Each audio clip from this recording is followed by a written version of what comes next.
Welcome to the Blueville Podcast. Andrew Rosebaum back again today with Derek.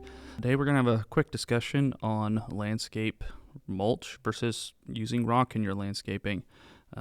Derek, if you want to start us out here with some of the pros and cons of each. Yeah, this really comes up in multiple stages of any project. So from the beginning, you have to make an initial decision whether you want to go with mulch in the beds, like a colored hardwood mulch or an undyed mulch. There's a whole bunch of different variations, or maybe a decorative landscape gravel. So that's kind of an initial decision you have to take into consideration. But if you have an existing bed, then what is involved with the upkeep of that bed? So do we want to continue to top dress the mulch to keep it in tip-top shape? Are we tired of the rock? Do we want to convert it to a mulch bed or vice versa? So there's a lot of things that can come into play here.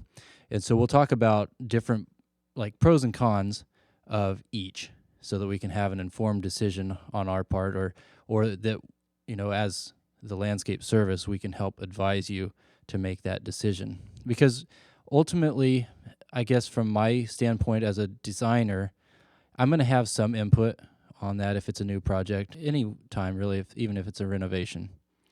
I'm going to have my opinion of what you should go with. But ultimately, I got to say there's probably not a right or wrong answer. We use a lot of both. A lot of times comes down to personal preference and how you can envision yourself maintaining both of these options, because neither one is a complete no maintenance.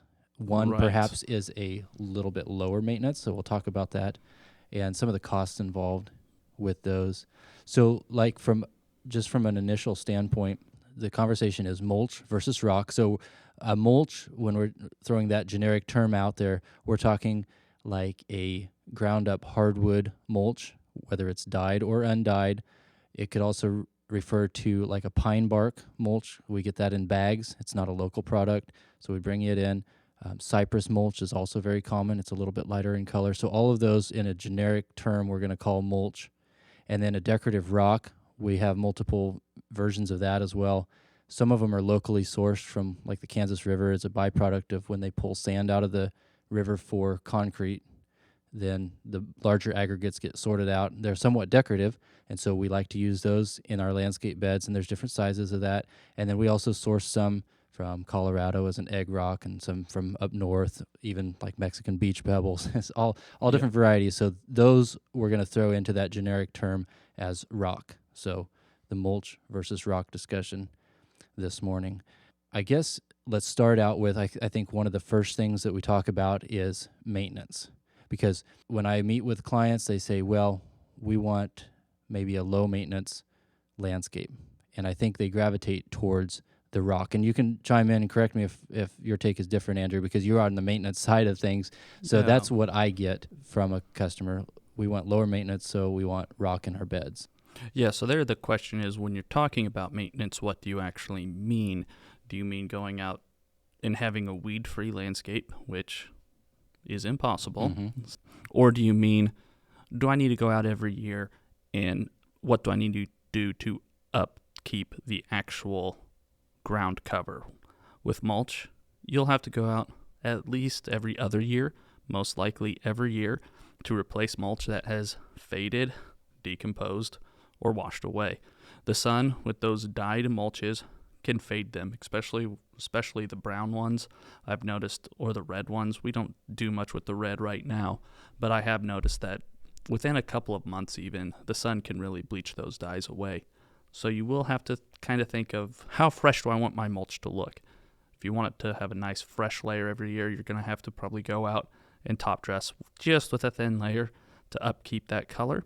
The other thing is, as it decomposes or washes away, to maintain an adequate depth. Depth is, for both mulch and rock, the primary way that it keeps weeds from growing in your landscape. So as long as you've got that 3-inch depth, and that will really help with keeping weeds out of your landscape. Again, that's not to say weed-free, but to keep them from germinating.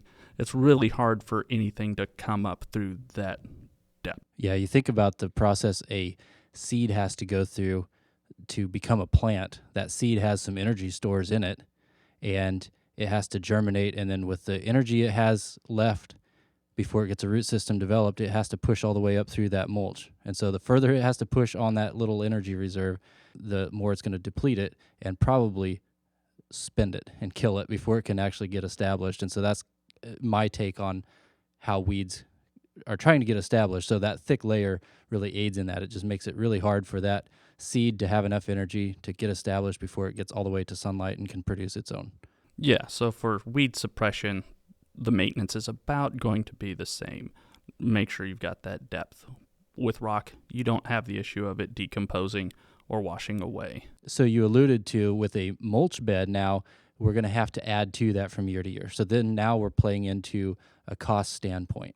Now, if you just look at a price quote, you look at our price book, you can look online at our different prices and that sort of thing, you'll notice that the wood mulches, the organic mulches, are cheaper than a aggregate rock, so decorative gravel. And so initially, we're using the same volume basically because we're shooting for that same depth on each one. So let's just start with a blank slate. So we're going to use the same volume. So initially that cost is going to be less with a mulch.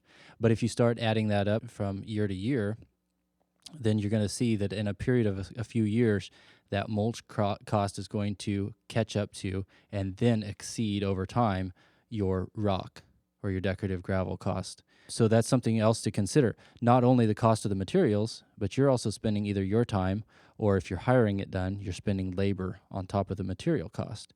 And from an aesthetic point of view, you're going to want to probably top dress the entire square footage of beds across the property because with the fading that Andrew talked about with the sun, you're going to really notice it if you put a fresh little bit on the corner of the house and then you don't do the rest of it. Well, that's going to really show up. So you're going to do a little top dressing across the entire thing, and it's just enough to get that color back. I remember learning that process, and it's just a very thin layer that's adequate. And if you step back, then you'll notice, yep, I got the color restored, and it's good all across the entire bed. So we can help you figure up, volumes if you're picking up materials or if you're needing it delivered. Obviously, if we're installing it for you, we'll have plenty on hand when we're doing that process. But just understand that even though it's cheaper in the beginning, mulch will eventually catch up and probably exceed that cost of the decorative gravel in the long run. Now, I'm not making an argument to do the decorative gravel. Again, it's almost more of a personal preference and the look you're going for and your decision whether you're going to spend the time or pay for that top dressing to occur down the road. I will toss in that if there's a tiebreaker, my vote's going to go toward the wood mulch, simply for the fact that I believe in the interest of the plant health. So the plants that are living in those beds, I feel like the wood mulch gives it an advantage because it's mimicking more what you would find in nature where you have that organic material. You think of, let's just say, like our shrubs and trees, they coexist more or less together in a forest setting for the most part. Some are more on the edge with more, but anyway, they all in nature are going to drop their leaves. Those leaves are going to be eaten up by microbes and decompose, be added to the soil, and then taken back up in nutrients and so forth. Well, that's what we're mimicking with the wood mulch. We're trying to restore that organic matter to the soil. It's also shading and cooling off the root zone. So we're kind of trying to mimic that natural setting. So my tiebreaker vote often goes towards the mulch. But that being said, we're also using a lot of plants these days that are more adapted to like an arid environment because we can't always count on moisture. We know we have high heat stress throughout the summertime. So you'll see a lot of ornamental grasses. You'll see a lot of flowering perennials that enjoy the sun and the heat, even some flowering shrubs that do quite well in hot exposures. And so those lend themselves toward those rock beds where they can take the reflective heat and the absorption of heat from the sun and do quite well. They don't necessarily count on that organic matter because in their natural environments, they may not have quite the accelerated cycle like in a forested setting would be for your trees and shrubs. So you can get by with that. I mean, you can make an argument either way, and it's not wrong to kind of mix both of them if you have a reason to. Sometimes we'll use rock beds. Andrew talked about maybe some of the mulch washing away. Well, sometimes we throw in a rock bed in the midst of a mulch bed to accommodate that, so that when there's events of high water flow through the yard, which we sometimes get on those gully washer, thunderstorms, then that's concentrated to a rock bed where we don't lose the mulch, and then the rest of it can be mulch. So you can kind of mix that, and there might be a little bit of a design challenge there, but with some thought you can probably navigate that. But that's kind of my take on trying to decide one versus the other when the cost becomes involved. Yeah, and if you have an area that you want to put some annuals in, you just do the opposite. If you've got a complete landscape of rock beds, but you're like, hey, up here by the front door, I want it to be able to change with the seasons, maybe cut out an area that you'll just put to mulch. That's a great point, because you'll notice working in a gravel bed, a decorative gravel bed, it's really hard to interchange plant material. So if you're going to be working in that very frequently at all, even yearly, like you alluded to with annuals or bulbs or something like that, you probably want to have that in a mulch bed. Yeah, and I do that all the time. At my house, I've got probably 90% rock beds. One area I've got some tulips. I just went ahead and put mulch over that. Yep.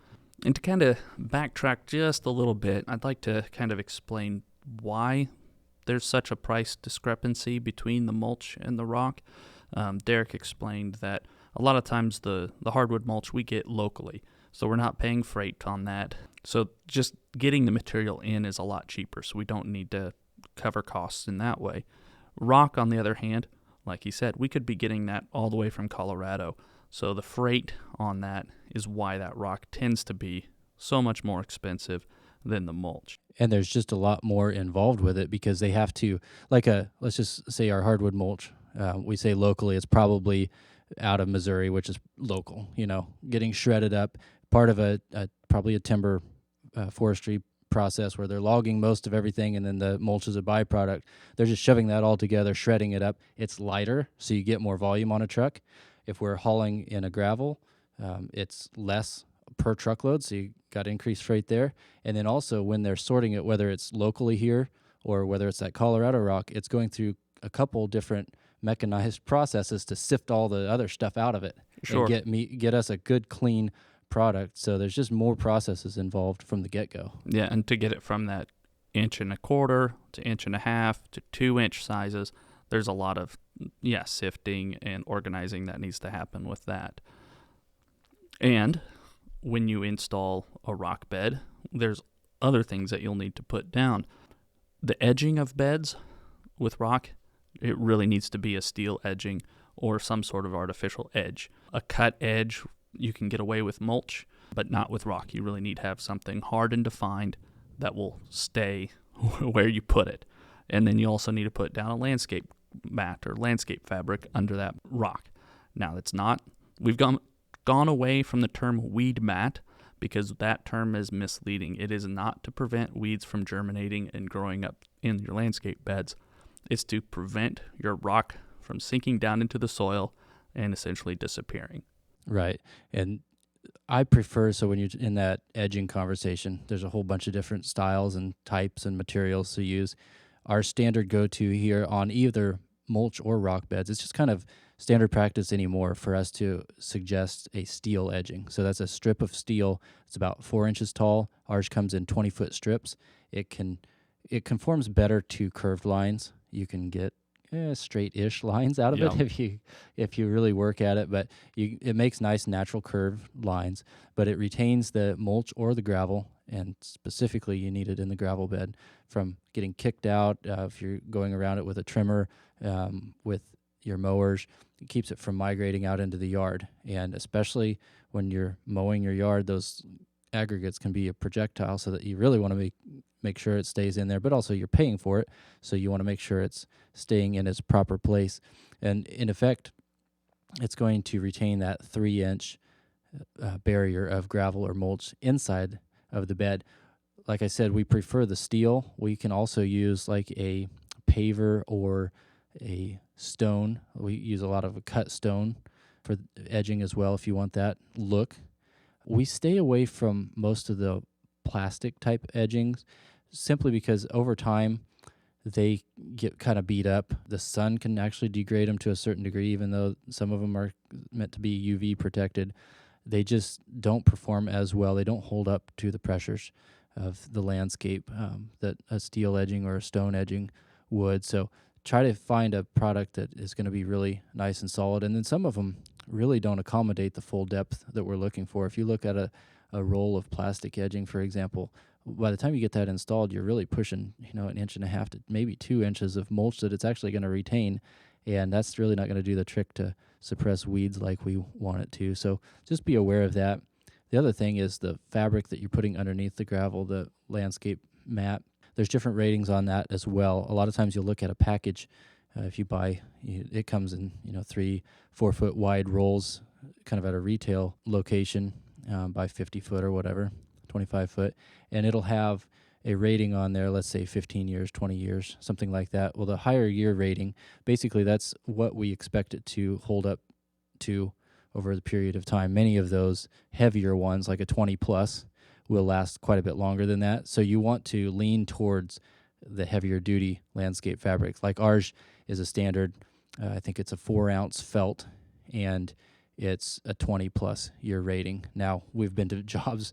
It's crazy how time flies. You'll go back to a job, be like, oh yeah, we installed this 25 years ago, and that fabric is still as sturdy as it ever was underneath there. So really don't skimp on the underlayment underneath that gravel, because it can, if you get a cheap one, if you simply put your gravel down and walk across it, some of those sharp pieces of gravel can cut down into it, and then you lose the integrity of that fabric, where a heavier one will withstand all those pressures.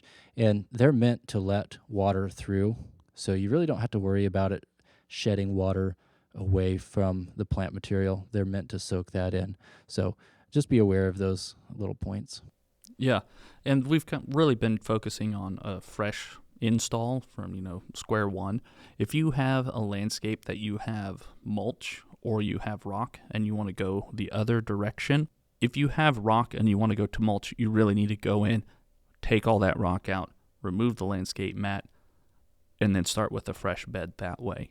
If you have mulch and you want to go to rock, you can get by, every situation's a little different, but a lot of times you can get by just by cutting a fresh edge, installing your landscape mat over that old existing mulch, and putting rock on over top of that. Yeah, because remember, your wood mulch is just an organic material. It's going to break down in the soil, so there's no harm in kind of incorporating that back into the soil and covering it back up, because it's just going to continue to be broken down and adding to the soil. So that's really not wrong. Like Andrew said, go around the edge on where the bed meets the lawn, clean that up so you have a nice even depth of gravel again, and then also look up towards your foundation.